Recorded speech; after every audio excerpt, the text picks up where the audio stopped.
Hey guys, what's happening? Thanks for tuning in and all that stuff. I appreciate it. Hope you're having an awesome day. And in today's photo, I'm going to talk about taking a sunset that's nice and helping make it more beautiful. So it's basically enhancing a sunset that already has some nice light. There are plenty of times when I've said, hey, I didn't have much of a sunset, so I kind of created one by, stacking multiple filters and doing a lot of things to really make the colors come to life, or maybe even put a new sky in when there was no color. But in this video, I already had a beautiful sunset. I just want to make it a little bit better, make it a little bit more pop and impact. So let me go ahead and jump into that.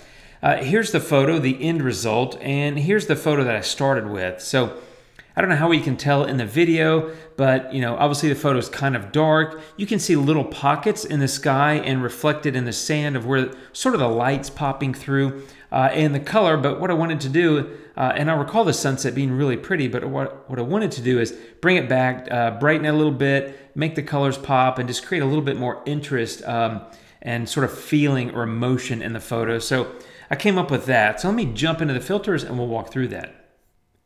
Okay, so here we are, and this is with the develop filter. So here's before and after, and honestly, I've kind of done the opposite of what I said, which was, hey, I want to brighten the photo a little bit. I've made it darker, and that's really because I added some contrast and actually changed the temperature, made it a little bit bluer, and I took the tint a little bit left, which is actually towards the green, which is not something I normally do. If I put it back to 0, it was getting had a little bit of pinkish purple in it, but what I found was that as I added some of the other filters that I'm going to add in a few minutes, it kind of messed that up. So I actually went a little bit greener here. So even though I'm on the filter in the beginning, I didn't do that step until later, just to sort of overcome something that happens here in a few minutes. So that's that. I then added clarity to give it a little bit of kick, but not much.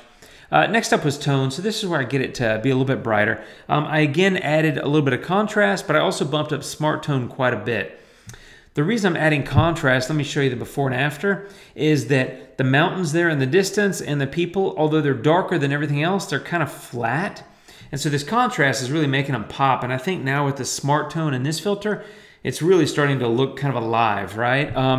And I also took the highlights and the shadows down. The shadows also darkening the areas that I just talked about, right? So there's before and after. And so I should say I cropped this photo. Let me show you that.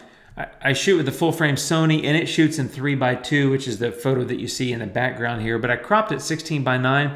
I wanted to get a little tighter focus on these people in the photo. And also, I just like that look. When it's this much dead space in a photo, that 16:9 I think works well, because without it you got even more space in the sky and in the sand or in the ground or the foreground.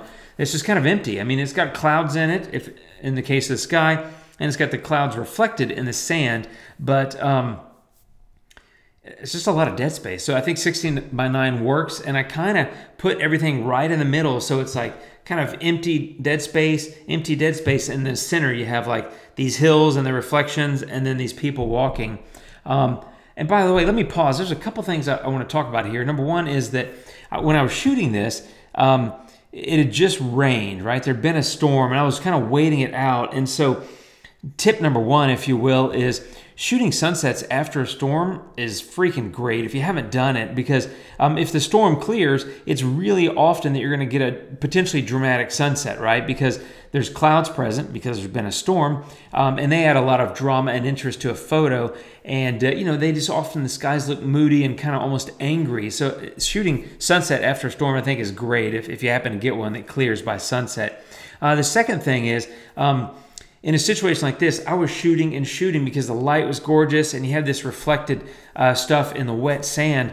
But I saw these people coming because I was running a gun in handheld and trying not to step into too much stuff because I wanted to get the reflections without my footsteps in them, right? So I was shooting and going, and I saw this couple coming. I was like, oh my gosh, I gotta hurry, because I had that one distant figure here. You can kind of see in the middle of the frame, and it's kind of cool. And I think they were walking this way. I can't recall, but it seemed like they were kind of like walking out of the fog. Nonetheless, at some point, these people were walking kind of fast, and they just were gonna get into my photo. And then I realized, I was like, oh, you know what? Actually, having that couple in the photo will add a nice kind of anchoring element. And so I shot them a couple of different times as they walked, but I liked this position best. And so much like I did in a recent video where I was talking about the human element in a photograph. Here I am again using humans sort of strategically in a photo and letting them walk into it. And I think it works well. So that's the second thing. The third thing is, if you are letting humans walk into your photo, give them plenty of room to walk, right?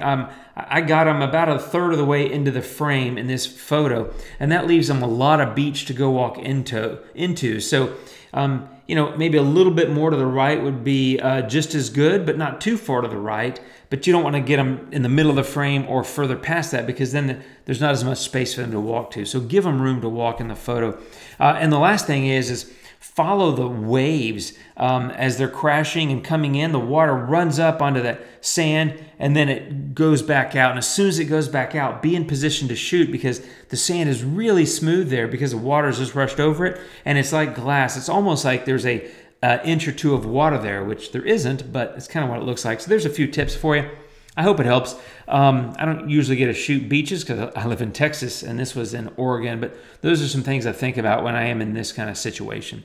Okay, back to the photo. Color temperature was next. Here I warmed it up and added some tint, and you know, I think that's looking pretty good. And then here's kind of the big move on color, and that's cross-processing. And I use the Seattle setting, right? Cross-processing, it's an old film process, and I've talked about this in videos before, so I won't delve into it, but basically, if you're shooting a sunset and want to enhance the colors, I think the Seattle setting on cross-processing is just the best. It adds this purple-pink kind of look, which, as you can see, I just think it looks gorgeous. It adds a nice bit of color to a photo. And then from here, some basic stuff. Saturation, vibrance to give it a little bit of kick. Split color warmth, where I just took the warmth and made it warmer, and that's what it does. You can take the warm colors and make them warmer, or the cool colors and shift them and, you know, towards cooler. But here I went from that to that, so it gives a nice little pop of warmth to those clouds in the sky, which also impacts that reflection down below. Next I went into HSL, and I gave a lot of those a kick. I gave red, orange, yellow, and blue all a kick. So not significant. There's before. And here's after. In fact, I don't even know how well you can notice on the video. It's just a little bit. I think I left luminance and hue alone. Yeah, I did. Just a little bit of saturation there. And then I came to image radiance. And this is, it's a way to give a photo a glow. If you look at it, let me show you the before and the after. It creates kind of a moody, kind of romantic glow, but it prioritizes that glow to the highlights.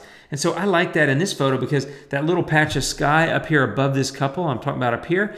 Let me show you the before and the after. It gets a nice little glow there. It also softens the details. And in this case, I could actually probably warm that a little bit and you know, still get away with it. So there's a little bit of extra warmth to it. I also added smoothness of pretty high, 73, and took down the brightness. So there's before image radiance and there's after.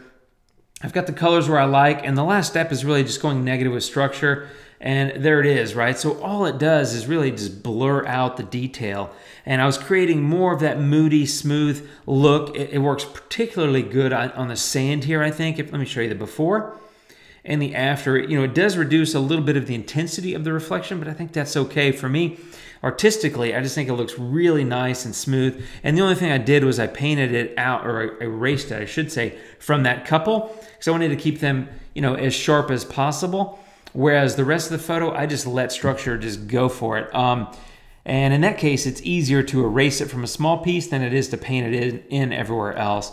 And that's really it. That's how I enhance the sunset. You know, some of it's controlling the light with a develop filter and tone, but then it's color temp, cross-processing, saturation, vibrance, split color warmth, HSL, that give it a nice color kick. And then the image radiance for a little moodiness, and the negative structure to smooth it out and create that really kind of dreamy look.